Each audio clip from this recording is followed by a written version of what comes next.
Hi, നിങ്ങൾക്കറിയാമോ ലോകത്തിലെ ഏറ്റവും വലിയ മഴക്കാടായിട്ടുള്ള ആമസോൺ മഴക്കാടുകൾ ഒരു കാലഘട്ടത്തിൽ അത് വലിയൊരു മരുപ്രദേശമായിരുന്നു.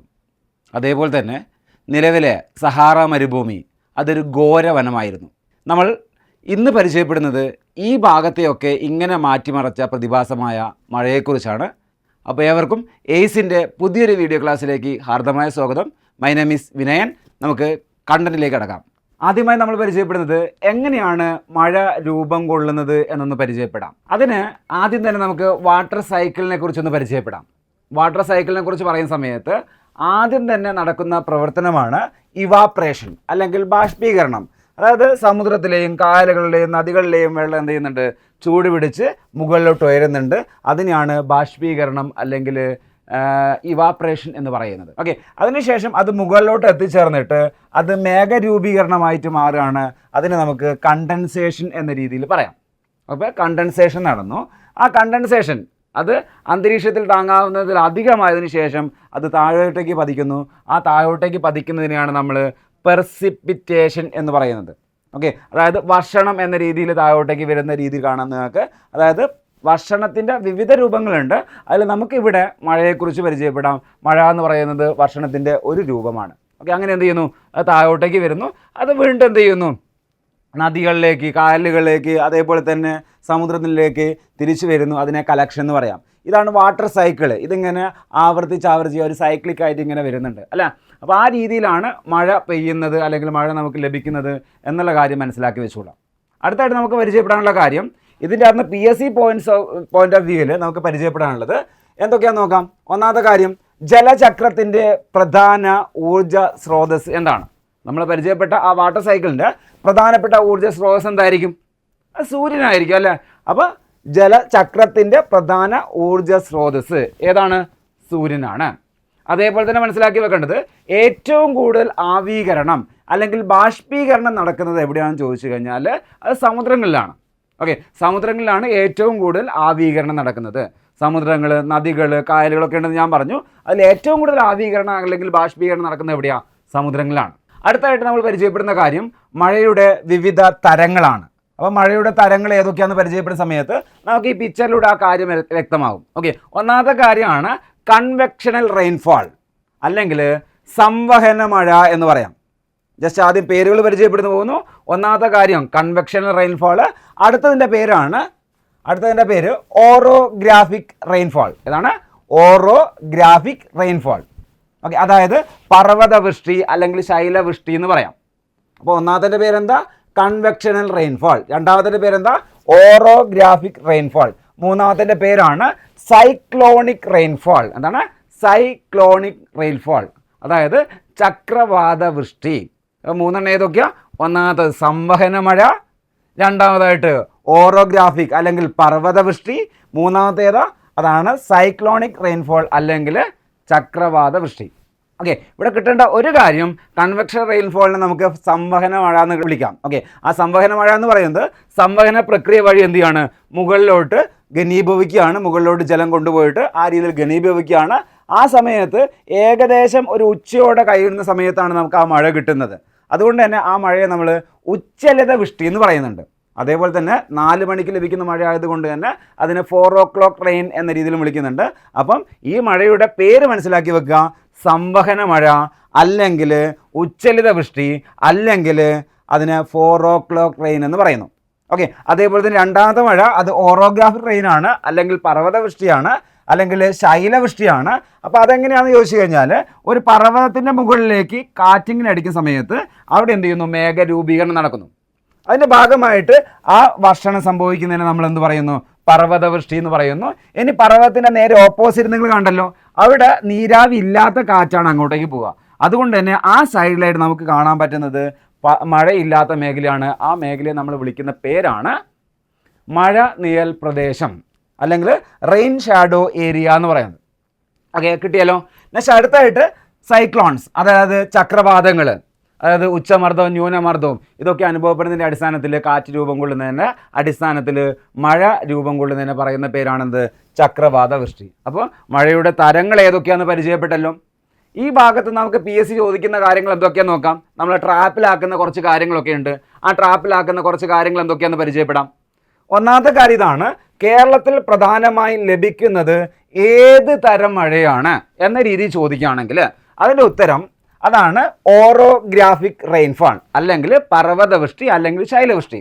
എന്തുകൊണ്ടാണ്? നമ്മുടെ പശ്ചിമഘട്ടം, കേരളത്തിലുള്ള പശ്ചിമഘട്ടം കേരളത്തിൻ്റെ കിഴക്കൻ അതിരായിട്ട് നിൽക്കുന്നുണ്ട് അല്ലേ, അതിലേക്ക് എന്ത് ചെയ്യുന്നുണ്ട്, അറബിക്കടലിൽ നിന്ന് കാറ്റടിക്കുന്നുണ്ട്.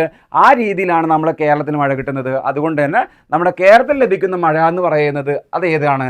ഓറോഗ്രാഫിക് റെയിൻഫോൾ അല്ലെങ്കിൽ പർവ്വതവൃഷ്ടി അല്ലെങ്കിൽ ശൈലവൃഷ്ടി. കാര്യം മനസ്സിലായല്ലോ. ഇതേപോലെ തന്നെ PSC മുമ്പ് ചോദിച്ച ചോദ്യമാണ്, ഇന്ത്യയിൽ ഏറ്റവും കൂടുതൽ മഴയ്ക്ക് കാരണമാകുന്ന പ്രതിഭാസം ഏതെന്ന്. ഓക്കെ, ഒരു പ്രാവശ്യം PSC അത് സംവഹന മഴ എന്നും ഒരു പ്രാവശ്യം അത് ഉച്ചലിത വൃഷ്ടി എന്ന് ആൻസർ ആയിട്ട് കൊടുത്തിട്ടുണ്ട്. നമുക്ക് എന്ത് ചെയ്യാം, രണ്ടും സെയിം തന്നെയാണ് ഇപ്പോൾ മനസ്സിലാക്കി പോവുക. അതായത് സംവഹന മഴ തന്നെയാണ് ഉച്ചലിത വൃഷ്ടി, അതേപോലെ തന്നെ 4 o'clock റെയിൻ. കാര്യം മനസ്സിലായല്ലോ. ഓക്കെ, ഈ കാര്യങ്ങളൊന്ന് മനസ്സിലാക്കി വെച്ചോളൂ. ആ PSC നമ്മളെ ട്രാപ്പിലാക്കുന്ന ഒരു ചോദ്യമാണ്. ഈ രണ്ട് കാര്യങ്ങൾ അങ്ങോട്ടും ഇങ്ങോട്ടും മാറിപ്പോകരുത്. ഇന്ത്യയിലാണെങ്കിൽ സംവഹന മഴ, കേരളത്തിലാണെങ്കിലോ അത് പർവ്വതവൃഷ്ടി. കാര്യം മനസ്സിലായല്ലോ. നെക്സ്റ്റ്, നമ്മളെ കേരളത്തിൽ ഇന്ത്യയിൽ 2 തരത്തിലുള്ള മൺസൂൺ അനുഭവപ്പെടുന്നത്. ഒന്നാമത്തെ മൺസൂണിൻ്റെ പേരാണ് സൗത്ത് വെസ്റ്റ് മൺസൂൺ. ഏതാണ്? സൗത്ത് വെസ്റ്റ് മൺസൂൺ, തെക്കു പടിഞ്ഞാറൻ മൺസൂൺ കാലഘട്ടം. രണ്ടാമത്തെ കാലഘട്ടം എന്ന് പറയുന്നത് നോർത്ത് ഈസ്റ്റ് മൺസൂൺ കാലഘട്ടം. നോർത്ത് ഈസ്റ്റ് മൺസൂൺ കാലഘട്ടം അല്ലെങ്കിൽ വടക്ക് കിഴക്കൻ മൺസൂൺ കാലഘട്ടം. ഈ 2 മൺസൂൺ കാലഘട്ടങ്ങൾ ഇന്ത്യയിൽ അനുഭവപ്പെടുന്നുണ്ട് അല്ലെങ്കിൽ കേരളത്തിൽ അനുഭവപ്പെടുന്നുണ്ട് എന്നുള്ള കാര്യം മനസ്സിലാക്കി വെക്കുക. അതായത് ജൂണോടെ നമുക്ക് മഴ കിട്ടുന്ന, ജൂണിന് ശേഷം ഒരു സെപ്റ്റംബർ മാസം വരെ തെക്ക് പടിഞ്ഞാറൻ മൺസൂണ് അല്ലെങ്കിൽ സൗത്ത് വെസ്റ്റ് മൺസൂൺ. അതിനുശേഷം ഒക്ടോബർ നവംബർ മാസങ്ങളിൽ അനുഭവപ്പെടുന്നതാണ് ഏത്? North east monsoon. കാര്യം വ്യക്തമല്ലോ. ഇതേപോലെ തന്നെ സൗത്ത് വെസ്റ്റ് മൺസൂണിൻ്റെ 2 ശാഖകൾ, തെക്ക് പടിഞ്ഞാറൻ മൺസൂണിൻ്റെ 2 ശാഖകളാണ്. ഒന്ന് അറേബ്യൻ സീ ബ്രാഞ്ച്. ഏതാണ്? അറേബ്യൻ സീ ബ്രാഞ്ച്, അതായത് അറബിക്കടൽ ശാഖ. രണ്ടാമത്തെ ശാഖയാണ് bay of Bengal branch, Bengal ഉൾക്കടൽ ശാഖ. അപ്പോൾ അതിൽ മനസ്സിലാക്കി വെക്കേണ്ട 1-2 വസ്തുതകൾ. കേരളത്തിൽ ആദ്യം എത്തുന്ന മഴയാണ് ഏത്? Arabian sea branch. അതേപോലെ തന്നെ പശ്ചിമഘട്ടത്തിലെ ചരിവുകളിൽ ശക്തമായ മഴ കൊടുക്കുന്നത് ആരാണ്? ഈ അറേബ്യൻ സീ ബ്രാഞ്ചാണ്. വ്യക്തമായല്ലോ.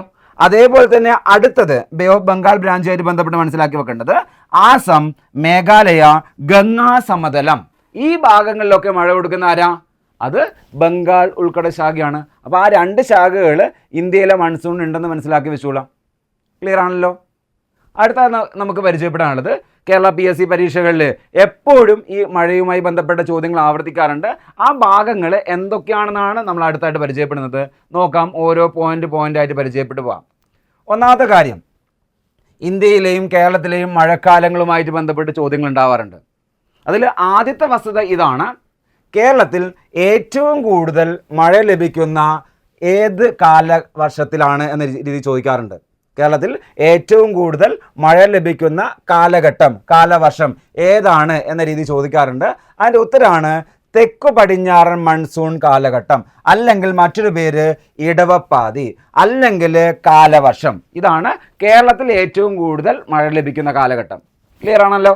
ഇതേപോലെ തന്നെ മനസ്സിലാക്കി വെക്കുക, തുലാവർഷം എന്നറിയപ്പെടുന്ന കാറ്റ് ഏതാണ് അല്ലെങ്കിൽ കാലഘട്ടം ഏതാണ് എന്ന രീതിയിലൊക്കെ ചോദിക്കുകയാണെങ്കിൽ മനസ്സിലാക്കി വെച്ചോളണം, അത് വടക്ക് കിഴക്കൻ പര്യായ കാലം അല്ലെങ്കിൽ വടക്ക് കിഴക്കൻ മൺസൂൺ എന്നുള്ള കാര്യം മനസ്സിലാക്കിക്കൊള്ളാം.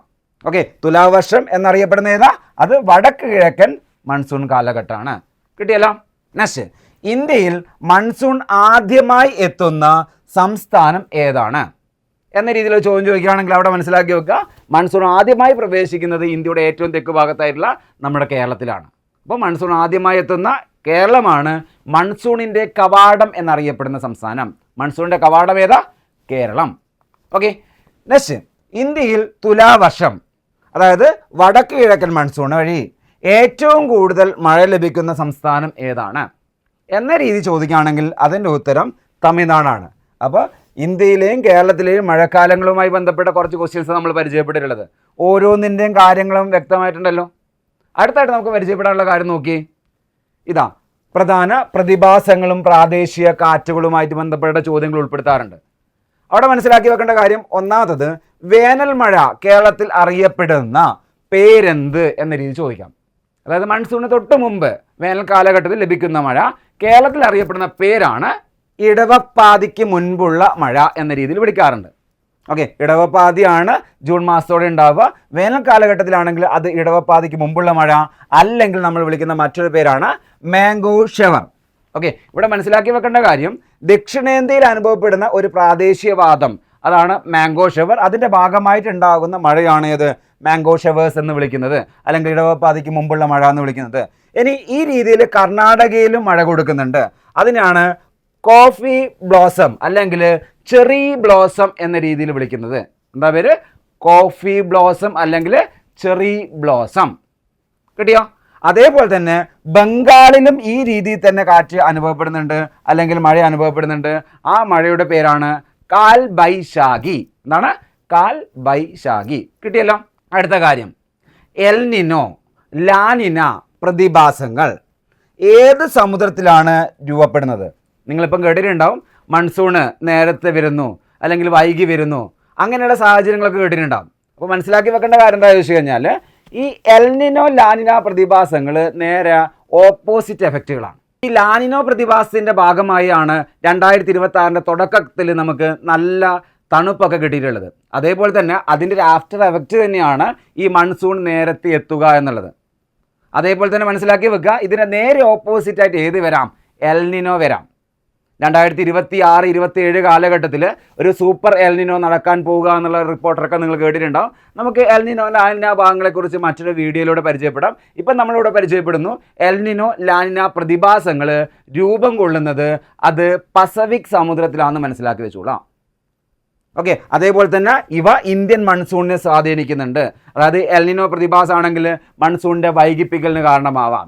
അതേപോലെ തന്നെ ലാനിന പ്രതിഭാസങ്ങളുടെ തുടർച്ചയായിട്ട് മൺസൂൺ നേരത്തെ എത്താനും അതേപോലെ തന്നെ മൺസൂണിൻ്റെ പ്രഭാവം കൂടാനും കാരണമാകാം. അപ്പോൾ ഈ വർഷം നമുക്ക് എന്തായാലും മൺസൂൺ കുറച്ചധികം ലഭിക്കാൻ ചാൻസ് കൂടുതലുണ്ട്. നമുക്കറിയാം മൺസൂൺ എന്ത് ചെയ്തിട്ടുണ്ട്? കുറച്ച് നേരത്തെ എത്തിയിട്ടുണ്ട്. അതേപോലെ തന്നെ മൺസൂൺ കൂടുതലായിട്ട് ശക്തി വ്യാപിപ്പിക്കാനും ഈ വർഷം കാരണമാകാം. ഓക്കെ, അടുത്ത വർഷത്തേക്കാണെങ്കിൽ സൂപ്പർ എൽ നിനോ നടക്കുകയാണ്. അതുകൊണ്ട് തന്നെ വരൾച്ച കൂടുതലായിട്ട് വരാനും ചാൻസ് കൂടുതലാണ്. ഓക്കെ, മൺസൂൺ വൈകിപ്പിക്കുന്നതിന് എൽ നിനോ പ്രതിഭാസം കാരണമാകുന്നുണ്ട് എന്നുള്ള കാര്യം മനസ്സിലാക്കി വെച്ചോളാം. പക്ഷേ അടുത്തായിട്ട് മാംഗോ ഷവേഴ്സ് ഏത് വിളയുടെ വിളവെടുപ്പിനാണ് സഹായിക്കുന്നത്? പേരിൻ്റെ അകത്ത് തന്നെ ഉണ്ട് അല്ല. അതായത് മൺസൂണിന് തൊട്ട് മുമ്പ് പാകമായ മാങ്ങ അടർത്തി വീഴ്ത്താൻ സഹായിക്കുന്ന കാറ്റാണ് ഏത്? Mango shower. അതുകൊണ്ട് തന്നെ മാങ്ങ പഴുക്കാൻ സഹായിക്കുന്ന കാറ്റാണ് ഏതെന്ന് മനസ്സിലാക്കി വെക്കുക, മാംഗോ ഷവർ. അത് മെയിനായിട്ട് വീശുന്നത് അല്ലെങ്കിൽ അനുഭവപ്പെടുന്നത് തെക്കേ ഇന്ത്യയിലാണെന്ന് മനസ്സിലാക്കി വെച്ചോളൂ. സൗത്ത് ഇന്ത്യയിൽ അനുഭവപ്പെടുന്ന ഒരു പ്രാദേശികവാദത്തിൻ്റെ പേരാണ് മാംഗോ ഷവർ. ഓക്കെ, അതേപോലെ തന്നെ കർണാടകയിലേതാ? Cherry blossom. നെക്സ്റ്റ് അതേപോലെ തന്നെ വെസ്റ്റ് ബംഗാൾ ഭാഗത്താണെങ്കിൽ അത് കാൽ ബൈശാഖിയാണ്. ഇങ്ങനെയുള്ള പേരുകളൊക്കെ ഞാൻ നേരത്തെ പരിചയപ്പെടുത്തിയിട്ടുണ്ട്. കിട്ടിയിട്ടുണ്ടല്ലോ? അടുത്തായിട്ട് നമുക്ക് പരിചയപ്പെടാനുള്ളത് മഴയുടെ അളവും പ്രദേശങ്ങളുമായിട്ട് ബന്ധപ്പെട്ടുള്ള ചോദ്യങ്ങളാണ്. അവിടെ മനസ്സിലാക്കി വെക്കേണ്ട കാര്യം ഇതാണ്, കേരളത്തിൽ ഏറ്റവും കൂടുതൽ മഴ ലഭിക്കുന്ന സ്ഥലം ഏത് എന്ന രീതിയിൽ ചോദിക്കുകയാണെങ്കിൽ അതിൻ്റെ ഉത്തരം അത് എറണാകുളം ജില്ലയിലെ നേരിയമംഗലമാണ്. ഇതാണ് നേരിയമംഗലം. മുമ്പ് ഇത് ലക്കിടിയൊക്കെ ആയിരുന്നു. ഇപ്പം നിലവിലുള്ള റിപ്പോർട്ട് പ്രകാരം ഏറ്റവും കൂടുതൽ മഴ ലഭിക്കുന്ന സ്ഥലമാണ് ഇത് നേരിയമംഗലം. അതെവിടെയാണ്? എറണാകുളം ജില്ലയിലാണെന്ന് മനസ്സിലാക്കി വെച്ചോളാം. ഇതേപോലെ തന്നെ അടുത്തായിട്ട് മനസ്സിലാക്കി വെക്കേണ്ട കാര്യം, കേരളത്തിൽ ഏറ്റവും കുറവ് മഴ ലഭിക്കുന്ന സ്ഥലം ഏതെന്ന് ചോദിച്ചു കഴിഞ്ഞാൽ അതിൻ്റെ ഉത്തരം ചിന്നാറാണ്. അതായത് കേരളത്തിലെ ഒരു മഴനിഴൽ പ്രദേശമാണ് ചിന്നാർ. നമ്മുടെ പശ്ചിമഘട്ടത്തിൽ ആനമുടിയുടെ കിഴക്കൻ ചരിവുകൾ ഇടുക്കി ജില്ലയിലായി സ്ഥിതി ചെയ്യുന്ന പ്രദേശത്തിൻ്റെ പേരാണത് ചിന്നാർ. ആ ചിന്നാറിലാണ് ഇന്ത്യയിലേക്ക് വെച്ചിട്ട് ഒരു മഴനിഴൽ പ്രദേശമായിട്ട് ചിന്നാർ മാറുന്നത്. ആ മഴനിഴൽ പ്രദേശം എന്താണെന്നൊക്കെ ഞാൻ ആദ്യം പരിചയപ്പെടുത്തി ഇതിന് വേണ്ടിയൊക്കെയാണ്. ഓക്കെ, അപ്പോൾ എന്ത് പരിചയപ്പെട്ടുള്ള കേരളത്തിൽ ഏറ്റവും കൂടുതൽ മഴ ലഭിക്കുന്ന ഒരു പ്രദേശമാണ് ഏത്? ചിന്നാർ എന്ന് മനസ്സിലാക്കി വെക്കുക. അതായത് അതൊരു മഴനിഴൽ പ്രദേശമായതുകൊണ്ടാണ്. ഇതേപോലെ തന്നെ മനസ്സിലാക്കി വെക്കേണ്ട അടുത്തൊരു മേഖല, ഇന്ത്യയിൽ അല്ലെങ്കിൽ ലോകത്തിൽ തന്നെ ഏറ്റവും കൂടുതൽ മഴ ലഭിക്കുന്ന പ്രദേശം അല്ലെങ്കിൽ സ്ഥലം എന്ന് ചോദിച്ചു കഴിഞ്ഞാൽ അതിൻ്റെ ഉത്തരം മൗസിൻറാം. ഏതാണ്? മൗസിൻറാം. മുമ്പ് ഇതൊരു ചിറാപൂഞ്ചി എന്നൊരു സ്ഥലത്തായിരുന്നു ഈ രീതിയിൽ മഴ കിട്ടുന്നത്. ഇപ്പം നിലവിൽ അത് മൗസിൻറാമാണ്. മനസ്സിലാക്കി വെക്കേണ്ട കാര്യം, ഈ മൗസിൻറാം ചിറാപൂഞ്ചി പ്രദേശങ്ങളൊക്കെ മേഘാലയയിലാണ് ഉൾപ്പെടുന്നത്. അപ്പം ഈ സ്ഥലങ്ങൾ അങ്ങോട്ടും ഇങ്ങോട്ടും മാറാറുണ്ട്. റീസെൻ്റ് ആയിട്ടുള്ള റിപ്പോർട്ട് പ്രകാരം ഏറ്റവും കൂടുതൽ ഇന്ത്യയിൽ മഴ കിട്ടുന്ന സ്ഥലമാണ് ഇത് മൗസിൻറാം. അതെവിടെ സ്ഥിതി ചെയ്യുന്നത്? മേഘാലയ സംസ്ഥാനത്തിലാണ്. കിട്ടിയോ? അടുത്തായിട്ട് നമുക്ക് മനസ്സിലാക്കി വെക്കാനുള്ള കാര്യം, രണ്ടാം സ്ഥാനത്തുള്ള സ്ഥലം അത് ചിറാപുഞ്ചിയാണ്. ഇന്ത്യയിൽ ഏറ്റവും കൂടുതൽ മഴ കിട്ടുന്ന, അല്ലെങ്കിൽ ലോകത്തിൽ ഏറ്റവും കൂടുതൽ മഴ കിട്ടുന്ന രണ്ടാം സ്ഥാനത്തുള്ള സ്ഥലം ഏതാ? ചിറാപുഞ്ചിയാണ്. കാര്യം മനസ്സിലായല്ലോ. ഇതേപോലെ തന്നെ ഇന്ത്യയിൽ ഏറ്റവും കുറവ് മഴ ലഭിക്കുന്ന സ്ഥലം ഏത് എന്ന രീതി ചോദിക്കുകയാണെങ്കിൽ നമുക്ക് 2 സ്ഥലങ്ങൾ പരിചയപ്പെടാറുണ്ട്. ഒന്ന് ലേ, അതായത് ലഡാക്കിൻ്റെ ഭാഗമായിട്ടുള്ള പ്രദേശം. ഓക്കെ, ആ ഭാഗവും ഹിമാലയത്തിൻ്റെ അപ്പുറത്തെ സൈഡിലായതുകൊണ്ട് തന്നെ ഒരു മഴനീല പ്രദേശമായിട്ട് നമുക്ക് പരിചയപ്പെടുത്താം. ഓക്കെ, അതേപോലെ തന്നെ ജയ്സാൽമീർ എന്ന് പറയുന്ന പ്രദേശം, ഇത് രാജസ്ഥാനിലാണ്. ആ രാജസ്ഥാനിൽ മരുപ്രദേശമുണ്ട്. ആ ഭാഗത്തായിട്ടുള്ള ആരവല്ലിയുടെ പടിഞ്ഞാറൻ ചരിവുള്ള പ്രദേശമായതുകൊണ്ട് തന്നെ മഴ കുറവാണ്. അതായത് ഒരു മഴനീല പ്രദേശമാണ് ആ പ്രദേശവും. അപ്പോൾ ഇത്രയും പ്രദേശങ്ങളൊക്കെ ഒന്ന് പരിചയപ്പെട്ടു പോയിക്കൊള്ളാം. ഈ ഭാഗങ്ങളിലൊക്കെയാണ് ഇന്ത്യയിൽ ഏറ്റവും കുറവ് മഴ ലഭിക്കുന്ന പ്രദേശങ്ങൾ. കിട്ടിയോ? നെക്സ്റ്റ് ഇതാ, ശാസ്ത്രീയമായ നാമങ്ങളും അതേപോലെ തന്നെ അളവ് പാത്രങ്ങളുമായിട്ട് ബന്ധപ്പെട്ട ചോദ്യങ്ങൾ ഉൾപ്പെടുത്താറുണ്ട് PSC. അതിൽ നിങ്ങൾ ആദ്യം തന്നെ മനസ്സിലാക്കി വെക്കേണ്ട കാര്യം, മഴയുടെ അളവ് അളക്കാൻ ഉപയോഗിക്കുന്ന ഉപകരണം ഏതെന്ന് ചോദിച്ചു കഴിഞ്ഞാൽ അതാണ് റെയിൻ ഗേജ്. ഏതാണ്? റെയിൻ ഗേജ് ഉപയോഗിച്ചുകൊണ്ടാണ് മഴയുടെ അളവ്, വാർഷിക വർഷപാതമൊക്കെ നമ്മൾ കണക്കാക്കാറുണ്ട് അല്ലേ. അതിനുപയോഗിക്കുന്ന ഉപകരണമാണ് ഇത്, റെയിൻ ഗേജ്. കിട്ടിയല്ലോ. അതേപോലെ തന്നെ മറ്റൊരു കാര്യം, തുല്യ അളവിൽ മഴ ലഭിക്കുന്ന സ്ഥലങ്ങളെ തമ്മിൽ ബന്ധിപ്പിച്ച് വരയ്ക്കുന്ന ഭൂപടത്തിലെ രേഖകളെ വിളിക്കുന്ന പേര് മനസ്സിലാക്കി വെക്കേണ്ടത്. ആ പേരാണ് ഐസോ ഹൈറ്റ്സ്. എന്താണ്? ഐസോ ഹൈറ്റ്സ്. നല്ല ഹൈറ്റ് നല്ല മഴയൊക്കെ താഴോട്ടേ വരാറുള്ളത്. ആ രീതിയിൽ മനസ്സിലാക്കിയാൽ മതി. ഐസോ ഹൈറ്റ്സ്. ഐസോ എന്ന് പറഞ്ഞിട്ട് അതിൻ്റെ മീനിങ് എന്താ? സെയിം ആണല്ലേ. ആ സെയിം ആയിട്ട് മഴ കിട്ടുന്ന സ്ഥലങ്ങളെ നമുക്ക് എന്ത് വിളിക്കാം? ഐസോ ഹൈറ്റ്സ് എന്ന് വിളിക്കാം. ക്ലിയർ ആണല്ലോ. അടുത്തായിട്ട് മഴമേഘങ്ങൾ എന്നറിയപ്പെടുന്ന മേഘമേതെന്ന് ചോദിക്കാം. ഓക്കെ, അതിൻ്റെ ഉത്തരമാണ് നിംബസ്.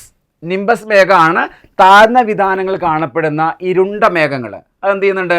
മഴയ്ക്ക് കാരണമാകുന്നുണ്ട്. അപ്പം മഴമേഘങ്ങൾ എന്നറിയപ്പെടുന്ന മേഘമാണ് ഇത്, നിംബസ് മേഘം. അതേപോലെ തന്നെ ക്യുമുലോ നിംബസ് എന്ന് പറയുന്ന ഒരു മേഘത്തെക്കുറിച്ചൊന്ന് നമ്മൾ പരിചയപ്പെട്ടോളണം. ഇടിമിന്നലോട് കൂടിയ മഴ. ഓക്കെ, അതിന് കാരണമാകുന്ന മേഘം ഏതെന്ന് ചോദിച്ചു കഴിഞ്ഞാൽ അതാണ് ക്യുമുലോ നിംബസ്. ഒന്നുമില്ല, ക്യുമുലസ് മേഘം ഇതേപോലെ തന്നെ ഇരുണ്ട് മൂടി കിടക്കുന്ന മേഘമാണ്, പക്ഷെ കുറച്ച് ഉയർന്ന വിധാനങ്ങളിലാണ്. അതേപോലെ തന്നെ ഇതും നിംബസും തമ്മിൽ കൂട്ടിയിടിക്കുന്ന സമയത്താണ് ക്യുമുലോ നിംബസ് എന്ന രീതിയിൽ നമ്മൾ പറയാറുള്ളത്. ആ ക്യുമുലോ നിംബസ് മേഘം എന്ന് പറയുന്നത് ഇടിമിന്നൽ ഉണ്ടാക്കും എന്നുള്ള കാര്യം ഓർത്ത് വെച്ചോളാം. ഓക്കെ, കിട്ടിയല്ലോ. ഇതേപോലെ അമ്ലമഴയ്ക്ക് കാരണമാകുന്ന പ്രധാനപ്പെട്ട വാതകങ്ങൾ ഏതെല്ലാം എന്ന രീതി ചോദിക്കുകയാണെങ്കിൽ അതിൻ്റെ ഉത്തരമാണ് സൾഫർ ഡയോക്സൈഡ്, അതേപോലെ തന്നെ നൈട്രജൻ ഓക്സൈഡ്. ഓക്കെ, ഈ ഓക്സൈഡുകളാണ്, നൈട്രജൻ്റെയും സൾഫറിൻ്റെയും ഓക്സൈഡുകളാണ് അമ്ലമഴയ്ക്ക് കാരണമാകുന്നത്. ഓക്കെ ആണോ? നെക്സ്റ്റ് അടുത്തായിട്ട് PSC ഈ മേഖലയിൽ നിന്ന് പ്രസ്താവന രീതിയിലുള്ള ചോദ്യങ്ങൾ ചോദിക്കുന്ന സമയത്ത് നമുക്ക് ഓർത്ത് വെക്കേണ്ട കുറച്ച് പ്രധാനപ്പെട്ട പോയിന്റുകളൊന്ന് പരിചയപ്പെട്ടാലോ? ഇതാ നോക്കിയേ.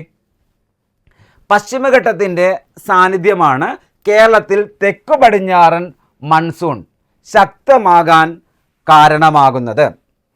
അപ്പം എന്താണെന്ന് മനസ്സിലാക്കി വെക്കുക. ഇതൊരു ശൈലവൃഷ്ടിക്ക് കാരണമാകുന്നുണ്ട് എന്നുള്ള കാര്യം മനസ്സിലാക്കി വെച്ചോളൂ. പശ്ചിമഘട്ടത്തിൻ്റെ സാന്നിധ്യം ഉള്ളത് കൊണ്ട് തന്നെ ശൈലവൃഷ്ടിക്ക് കാരണമാകുന്ന പ്രതിഭാസം കേരളത്തിൽ നടക്കാറുണ്ട്. ക്ലിയർ ആണോ? അടുത്ത കാര്യം, കേരളത്തിൽ ലഭിക്കുന്ന ആകെ മഴയുടെ സിംഹഭാഗവും, അതായത് ഒരു 65% മുതൽ 70% വരെ ലഭിക്കുന്നത് ഇടവപ്പാതിയിലൂടെയാണ്. ഓക്കെ, 65% മുതൽ 70% വരെ ഇടവപ്പാതിയിലൂടെ അല്ലെങ്കിൽ തെക്ക് പടിഞ്ഞാറ് മൺസൂൺ കാലഘട്ടത്തിലൂടെയാണ് കേരളത്തിൽ എന്ത് കിട്ടാറുള്ളത്? മഴ കിട്ടാറുള്ളത്. അടുത്ത പോയിന്റ്, തമിഴ്നാട്ടിലെ കോറമാണ്ടൽ തീരത്ത് ഒക്ടോബർ നവംബർ മാസങ്ങളിൽ കനത്ത മഴ നൽകുന്നത് വടക്ക് കിഴക്കൻ മൺസൂൺ ആണ്. ഞാൻ നേരത്തെ പറഞ്ഞു, വടക്ക് കിഴക്കൻ മൺസൂൺ കാലഘട്ടത്തിൽ ഏറ്റവും കൂടുതൽ മഴ ലഭിക്കുന്ന സംസ്ഥാനമാണ് ഏത്? തമിഴ്നാട്. അതിൻ്റെ അടിസ്ഥാനത്തിൽ ഈ പോയിന്റും കൂടി ഒന്ന് മനസ്സിലാക്കി വെച്ചോളൂ നിങ്ങൾ.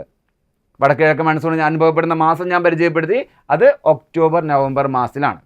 അപ്പോൾ ഇത്രയും കാര്യങ്ങളാണ് നമ്മൾ ഇന്നത്തെ വീഡിയോയിലൂടെ പരിചയപ്പെടുന്നത്. എല്ലാ കാര്യങ്ങളും വളരെ വളരെ ഇമ്പോർട്ടൻ്റ് ആണ്.